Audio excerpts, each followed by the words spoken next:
welcome or welcome back to BOOKMAS. Today we're going to be doing a reading wrap-up, except these are going to be all the books I've read since I think April maybe? I don't remember the last time I did a wrap-up, but this is going to be like a collective wrap-up. I fell into a bit of a slump when classes started, which is why there's been a lack of content and it hasn't been very consistent. But I'm gonna try and get better at that for you guys, and because I want to. We're gonna start from the least recent book I've read, if that makes sense. The first book I have is Pineapple Street by Jenny Jackson, and I gave this book 2 stars.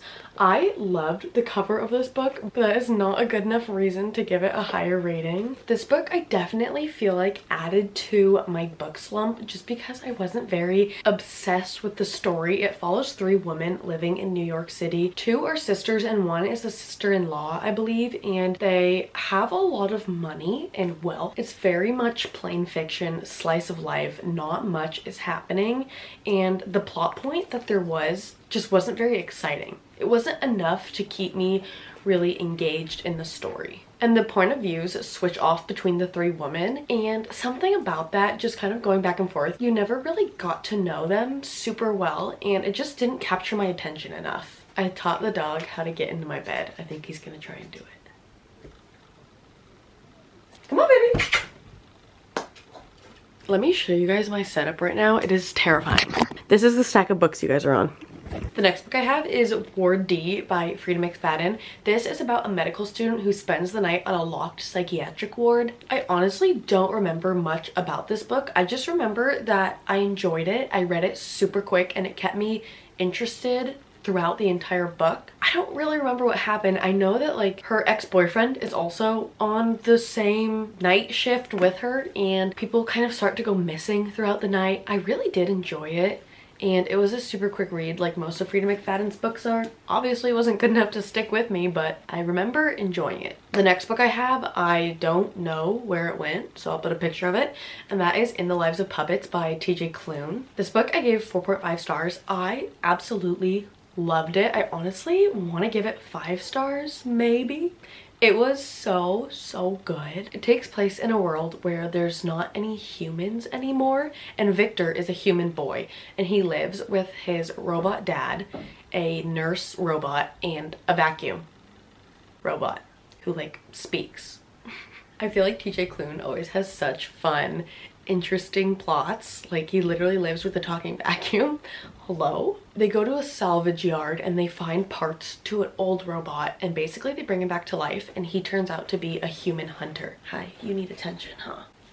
And obviously Victor is a human, and they go on this big long journey, and this book was so funny. I found myself giggling and smiling.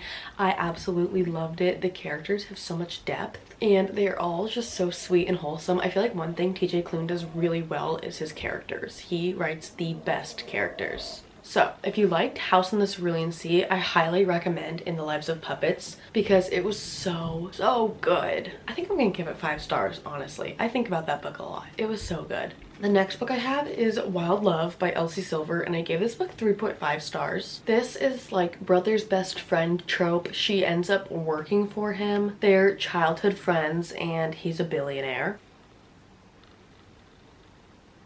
This book had really good vibes, good small town romance vibes, but it felt a little bit too long, and I read this book, sorry, I'm going completely out of order apparently.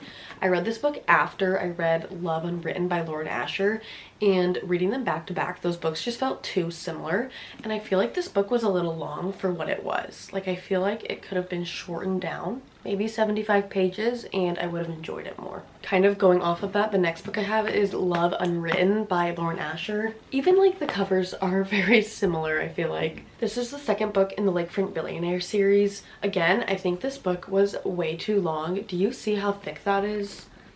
It is almost 600 pages, which I genuinely think is way too long for any romance book. I did not enjoy how long this was. Why do you look like that? You're so funny. This is another book where she works for him. She's his nanny and he's like grumpy and she's a little bit more sunshine. Very classic. I also feel like this book wavered off the plot a little bit. Like I feel like we lost the plot, but it was really good summary vibes. They go on vacation. I think they go to Hawaii. I would check the trigger warnings though. There are, you know, some things that they talk about that might be a little bit triggering. And then I have The Housemaid is Watching by Frida McFadden. You will see I read a lot of Frida McFadden books, I guess, just because I was kind of in a slump, and these books I feel like always get me out of a slump, or they're just quick to read. This one I gave 3 stars. I really enjoyed the first book in the series. This is the third, if you didn't know. After the first and the second, I was like, there's no way there's gonna be another one. These books wrap up so seamlessly, especially the first one. I don't think a second was needed, and I definitely don't think the third was needed. This one, I feel like the plot wasn't as good. It wasn't very captivating, and overall I just wasn't as interested. I've never felt this way with a Frida McFadden book before, but I was getting bored, which is not what you want in a thriller. And then I have The Teacher by Frida McFadden. This one I gave 3.5 stars. I liked it a little bit better than The Housemaid is Watching. This one, he's her teacher, they have an affair, and then it honestly gets kind of weird and dark. It was just a little odd. Then we have The Rulebook by Sarah Adams. Sarah Adams's books, I will always say this, they're great palette cleansers, and that's exactly what I was wanting after all those books I read. This one is about college exes. He's a football player and she becomes his agent, and then there's a little bit of fake dating in it, which I absolutely love. So cute. It's super just sweet, lighthearted, fun. Not a whole lot going on. You kind of are just reading it for the fluffiness, and it was a great summer read. I really like this one. Then I picked up The Coworker by Frida McFadden. I give this book 3 stars, but I think it could be 2.5 maybe. It's about a coworker who's super prompt to work, and then she kind of stops showing up, and her other coworker starts to suspect foul play. She gets a little bit nervous, but no one's believing her. I just thought it was really weird. The obsession with turtles is so disturbing. It was getting irritating reading about. And then we have Ruthless Vows by Rebecca Ross. This one I gave 4 stars. This is the second to Divine Rivals. I'm pretty sure it's just going to be a duology. I don't think there's a third coming out. I really loved Divine Rivals. I think I still liked that one better, but this one was good, just not as good. I don't know if you guys can see, but he's literally in my armpit. I love the characters, and I love that you get to know them a little bit more throughout this book. And if you're interested in fantasy or romantasy, I think this is a great place to start because the plot is so easy to follow. I was never confused at any point when reading these books. Brief intermission so I can pop my melatonin because I need to go to bed as soon as I'm done filming this, even though it is only 4 p.m. I need to be able to sleep before my shift tonight. Hence why the curtains are closed and it's kind of dark in here. The next book I read was Emily Wilde's Encyclopedia of Fairies, and I gave this book a 2 stars. It's about Emily, who's a professor, and she goes to this small town to study fairies since she's putting together an encyclopedia. This book took the first 25% for me to get interested. I was really bored and just waiting for it to get better, and then I did start to get interested, and then it lost me again. I wasn't really interested in the plot, and I never really felt like anything was happening. Like, it didn't feel very exciting, and I know there's a second one. I don't know if there's gonna be more after that, but I probably will not continue this series just because I had a really difficult time getting through this book, and it's barely 300 pages. This book took me about 2 weeks and put me in a slump. And then I read The Guest List by Lucy Foley. This book is a bit beat up. I got it from one of those free little libraries that you see on the sidewalks, which I was really excited to find it. This one I gave 3 stars. This is my first Lucy Foley book. Lost my voice there for a second. I could have sworn I've read other books by her, but I was scrolling through my Goodreads and I guess I haven't. But this book is about a wedding that takes place on kind of a remote island. You know about a murder from the beginning, and then you're kind of trying to like put together the pieces. I just did not find this book suspenseful in any way. Like, I was never on the edge of my seat like, oh my gosh, I need to know what happens next. I honestly didn't really care what happened.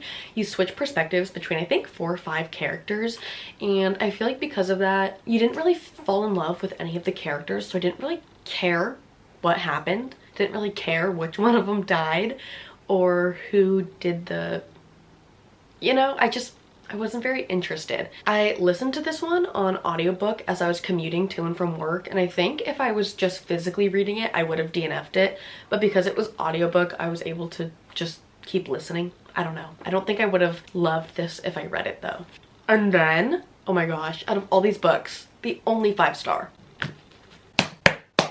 11/22/63 by Stephen King.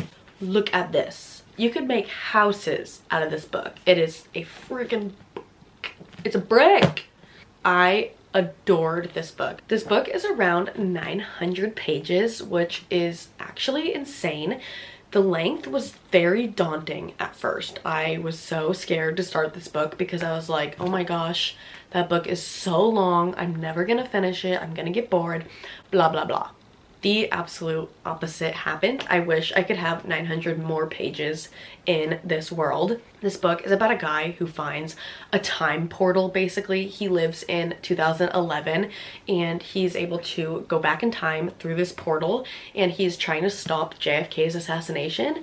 You see all about like the butterfly effect and how one small thing can change millions. It is so crazy, and it's really hard, honestly, to conceptualize what can happen with like the smallest change. I loved reading this book. You fall in love with the characters, and there's like a little romance, which I was not expecting from Stephen King, but it was so perfect. Adorable. Honestly, Stephen King should just write romance books because this was so good. And I'm not saying it's a romance. Don't go into it thinking that because you'll be disappointed. It's not a romance. It's very historical. And I am someone who typically absolutely hates history, but this was one of the best things I've read all year. You will be seeing this in my 24 books of 2024. You're gonna be seeing it again. I loved it. I'm so glad I read this, honestly. I'm so glad I didn't let the length stop me because long books are terrifying. Worth every page. So good. And then the next 2 books I read are holiday books. I gave this one 3.5 stars and this one 3 stars. I'm not going to give you guys an in-depth detailing of my opinions just because they will be in a holiday reading vlog either before this video, after this video, sometime soon. Those are all the books I have for my little wrap up. Thank you guys so much for watching. Thank you if you've stuck with me since April when I kind of stopped posting. Thank you for coming back and being here for me. I love you guys so much, and I'll see you in 2 days with another Vlogmas video.